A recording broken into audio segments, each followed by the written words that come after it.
a smile. Lights the night up till dawn. She's got a fire in her eyes, lightning in her touch, and you can't leave her alone. Bar, she likes to go fast, but she won't let you go too far.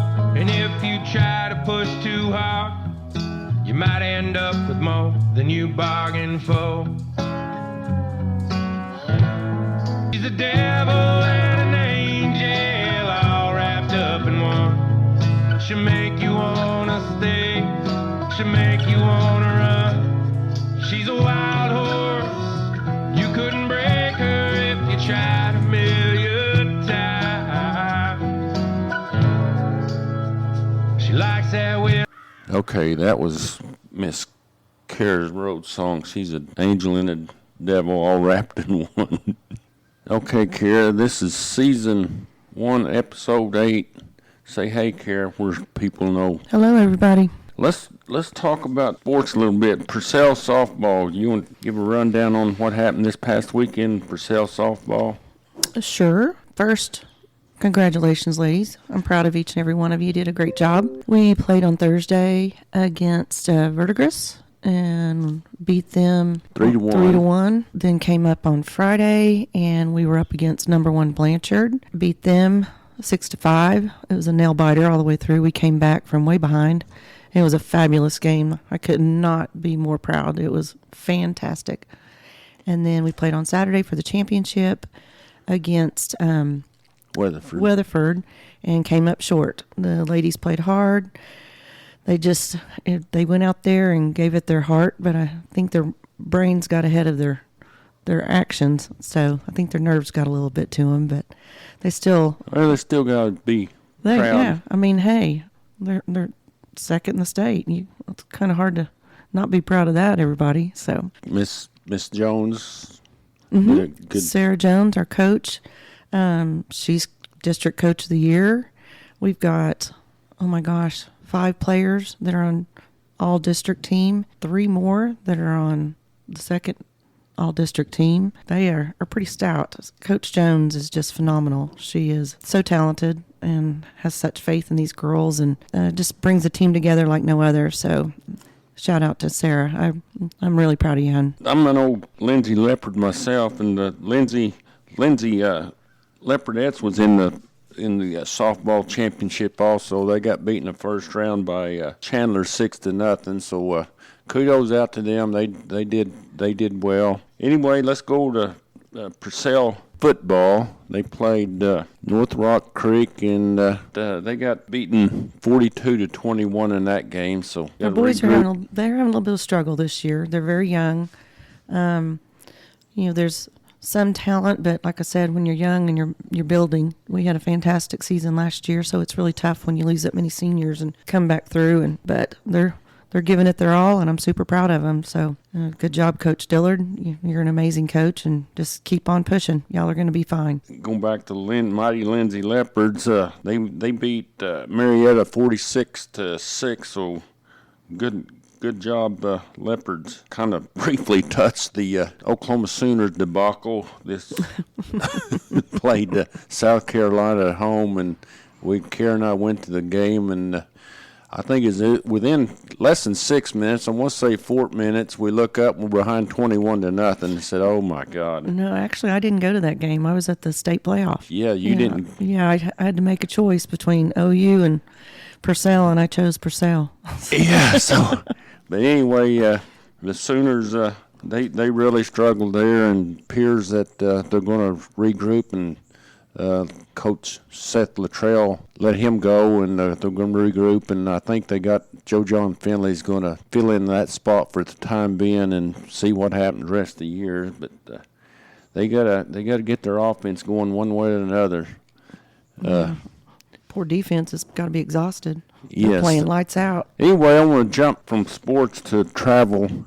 Kara, she's want to know what we're going to talk about today. I kind of throw a curveball on her. Let's talk about, last week we talked about some travels and eating places when we was in Moab, Boston, Nashville, Cincinnati, such as that. But one trip that kind of stands out in my mind is our trip. We made an excellent adventure with close friends of ours. We went to Europe. I think we flew into Copenhagen, Denmark. Yes. I think so. Mm-hmm. Yes, and we stayed there a few days, and Karen and I both hadn't ever been to Copenhagen, and man, it was the weather was outstanding. The city of Copenhagen was beyond my expectations. The waterways, the bridges, It was just an easy town to navigate, and I mean everything is just so beautiful and clean, and it was a lot of fun. We had a really good time.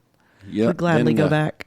One of the days, Ron and Candy had rented a boat, and we had a young captain. Just I think is his summer job, and he took us around in this. It's a smaller boat, but we went through the canals and went traveling all through canals and such as that. It's absolutely beautiful to be able to get your perspective from the water as opposed to being on the land and looking. It was really cool.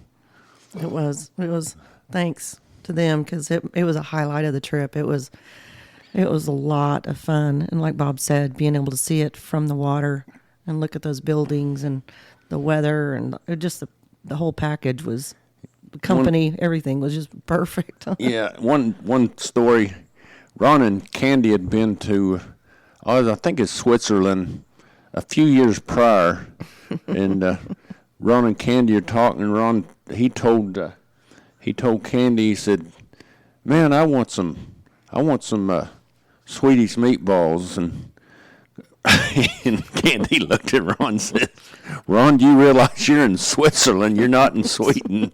So he said, "Oh my God."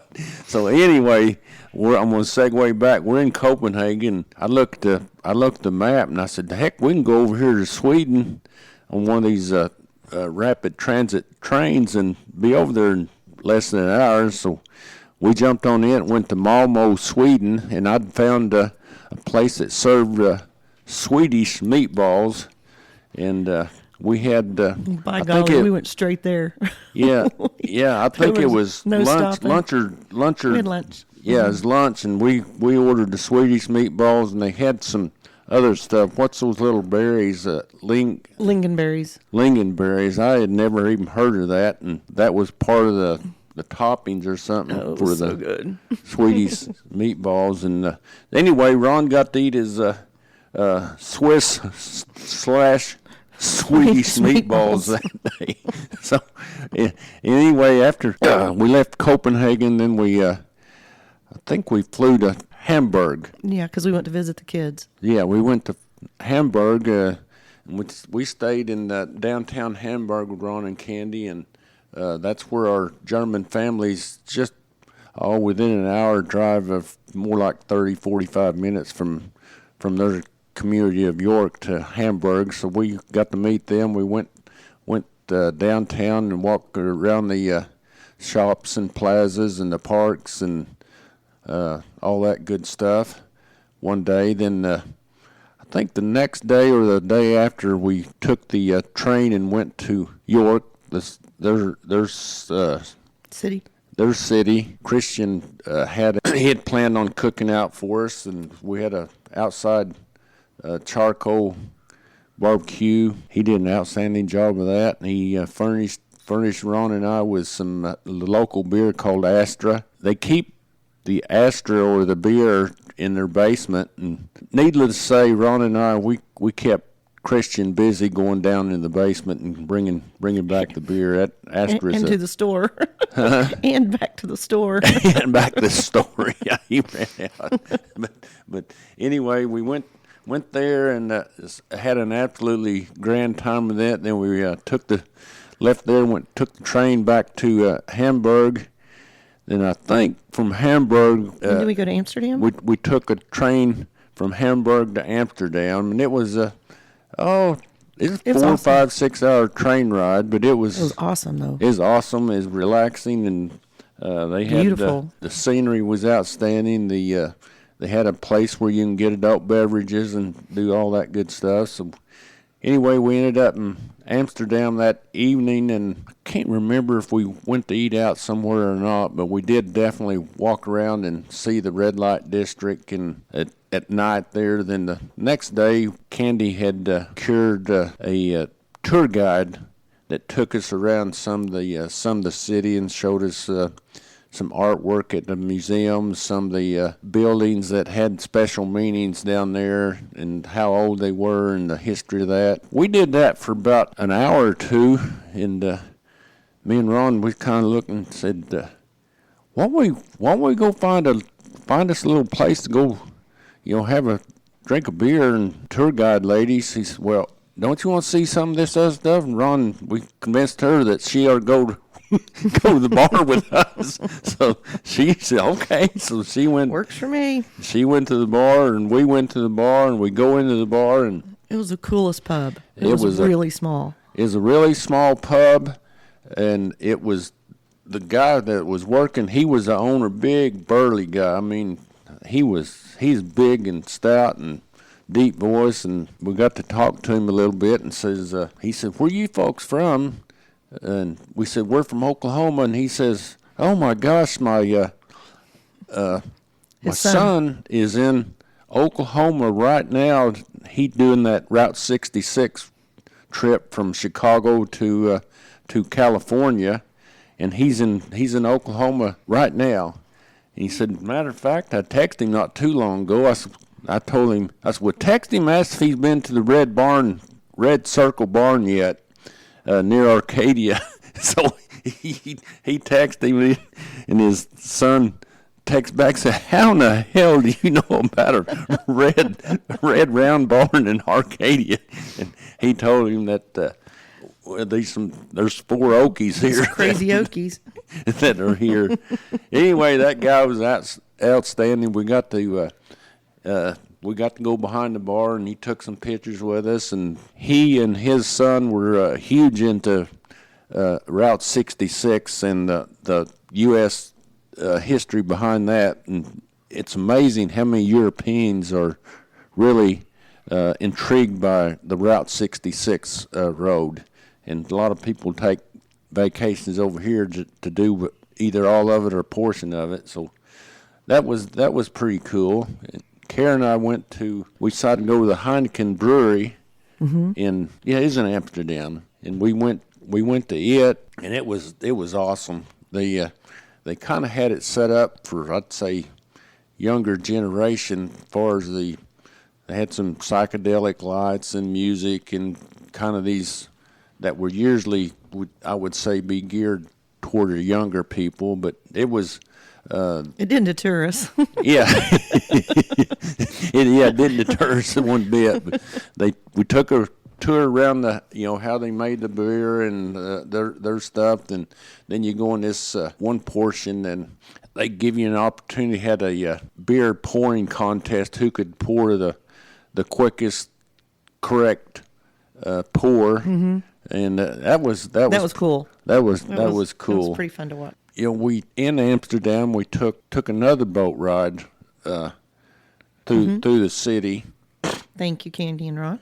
And yes, and one thing I didn't notice at first, and if you ever go to Amsterdam, is when you're on the water floating real pretty slow, and you look in these buildings. I said, "Ron, don't those buildings look like they're freaking leaning?" And we got looking at it and said, "Oh my God, they are." They're leaning like crazy." Unbeknownst to me, I had no clue Amsterdam history. Where they basically built this on an island with wooden stilts and built the buildings above it, and the water's all around them, and eventually these wooden stilts or piers was starting to yield, and the building would start leaning too. And there's buildings that they've so crooked that it'd break the windows, and then they'd have to build a different window frame and have an oblong windows in the buildings. But it was crazy. It's really, the architecture is really pretty fun to look at, because you don't really pay attention at first, and then like Bob was saying, it's like, man, all these buildings are kind of crooked. And then you get off the boat or you're walking along and you start noticing this architecture, and it's not how it was meant to be, but they do. Instead of like how we super jack them up here in the States, they can't do that. So they acclimate, and you'll have windows that are like crooked and sideways, and they just acclimate the shape of the window to be what will fit Exactly. to the building. Yeah, So and- you'll have triangle shaped windows, and they have places that build these windows just for that reason, and it was super cool. Yeah, it's cool, but the city's in the process of removing the wooden pier and replacing them with concrete. So they're trying to retain the building and maybe keep the structure well enough that it doesn't actually fall over. One of the other things that totally caught me off guard was the number of bicycles in that city. Oh gosh, it's dangerous. And bicycles in the city have the right of way. So you think you're walking, over here, you think you kind of got the right of way walking over a bicycle. Well, they got the right of ways on the roads, they got right of ways on the sidewalks, and if you don't watch it, they'll run right over your butt. Yeah, you're doomed. They will, and they will let you know too.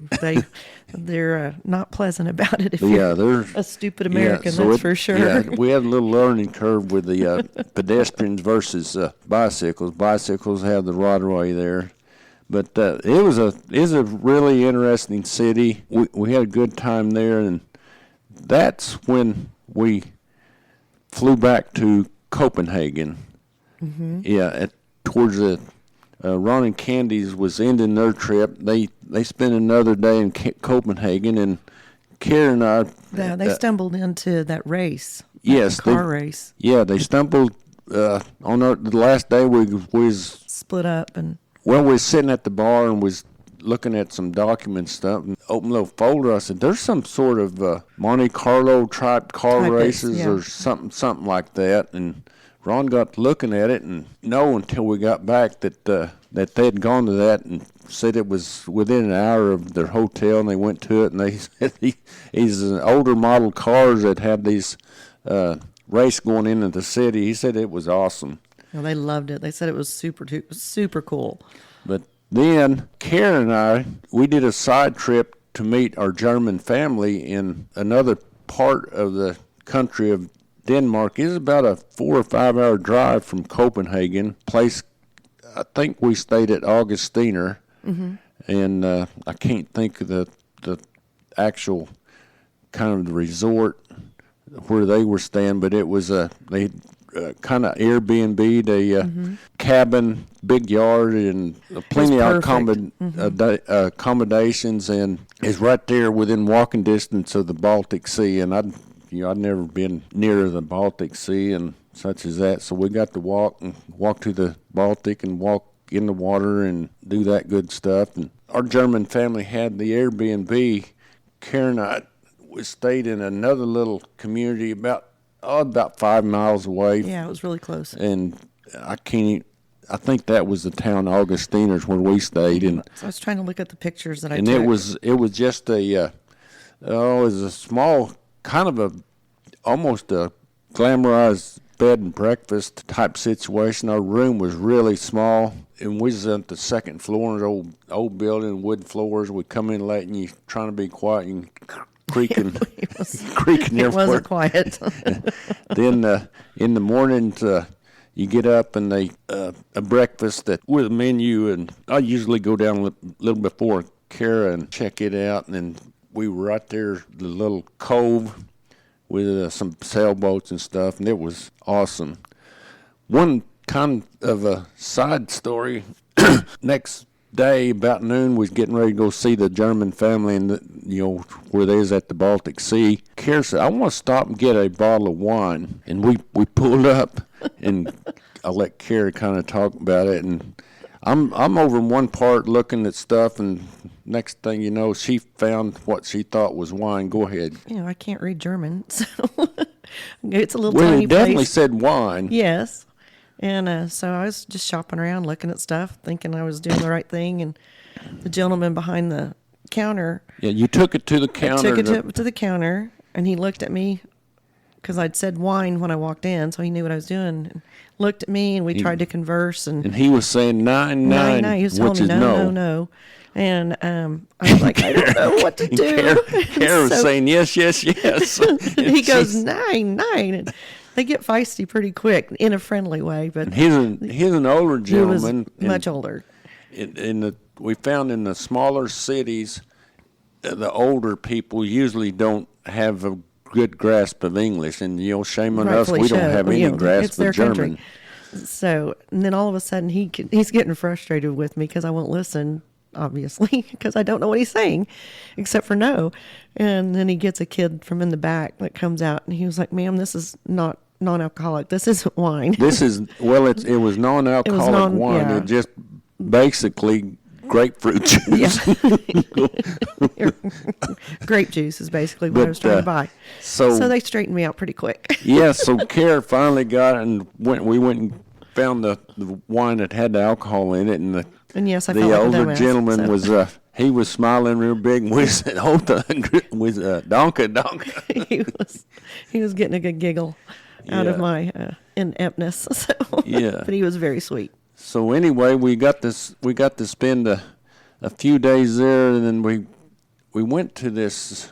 We went to Sonderborg too. Yes, that was a town I was gonna. There's a bigger town. We went and made a day trip to this community. It's a pretty good size city, and an arcade, bowling, kind of what would be like here, Kara? What's Like Heyday or Heyday. It's the same type of deal. We got in there, and they had some play guns. Then you put on these visors. well, it was like a 3D.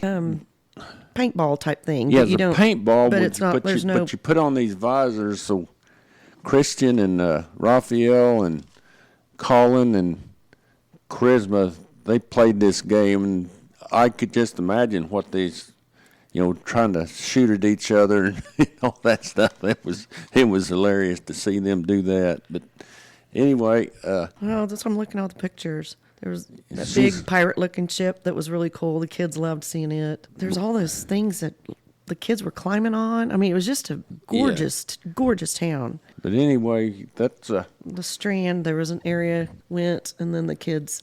There's a little store-like thing and outdoor cooking. Yeah, where we had a picnic on the beach and on the Baltic Sea. But anyway, we had a great time. The Baltic Sea was, I can put that off my checklist. And It's Sydals is where we were. Y, and then Skovmose Strand. Skovmose. I'd have to look at it and read it. But anyway, we the Augustiner Sonnenberg and Karen and I had to drive back to Copenhagen, start our journey back to Oklahoma, and we had an absolute ball there. We're about to wrap this thing up. Believe it or not, we've been on here 27 minutes. Have we really? Yeah. Anyway, travels. we're going to sign off again. I hope you enjoyed it. If, like I said, if anybody out there wants to come to the garage one Sunday afternoon or Monday.